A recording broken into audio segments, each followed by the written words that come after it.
మీరు ఒక్క మాట జ్ఞాపకం పెట్టుకోండి, పూజ అన్న మాటకు అర్థం ఏమిటో తెలుసా?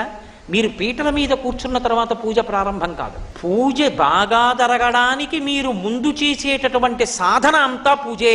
పూజ చేసుకోవాలి తొందరగా. అన్ని స్నానానికి వెళ్ళాను అనుకోండి, స్నానం పూజ ఎందు అంతర్భాగం అవుతుంది. నేను తొందరగా తెమలాలి, అందుకు పేపర్ చదవను అన్నాను అనుకోండి, ఇప్పుడు పేపర్ చదవకపోవడం పూజ ఎందు అంతర్భాగం అవుతుంది. పూజ తర్వాత చేద్దామని పేపర్ చదివాను అనుకోండి, పూజకి భంగం అవుతుంది. అందుకే పూజ చేస్తూ చేస్తూ ఏం చెయ్యాలంటే, వ్రతం చేసేటప్పుడు ప్రత్యేకించి ఆవలించకూడదు, తుమ్మకూడదు, దగ్గకూడదు, అన్ని నియమాలు ఉన్నాయి. అలా కానీ చేశారనుకోండి, నీళ్లు ముట్టుకుని వ్రతం చేస్తానని వ్రతభంగం చేశాడని ఖాతాలో వేస్తాడు. మనం వ్రతం చేసేటప్పుడు ఎక్కడైనా పొరపాటు జరుగుతోందేమో అని ఏం చేయాలంటే, 2 ఉపచారాలు 3 ఉపచారాలు చేశారనుకోండి, ఒకసారి ఆపి మనసుకి వ్యవధానం ఇవ్వాలి మళ్ళీ వెనక్కి రావడానికి. లేకపోతే అది బడలిపోయి తనంత తాను బలవంతంగా పారిపోతుంది. మీరు దాంతో ఘర్షణ పడ్డారనుకోండి, నువ్వు నా మాట వింటలేదు, వాడేమో కిందటి ఏడాది వచ్చి శ్రావణ మాసంలో తల కొట్టుకుని చెప్పి వెళ్ళిపోయాడు,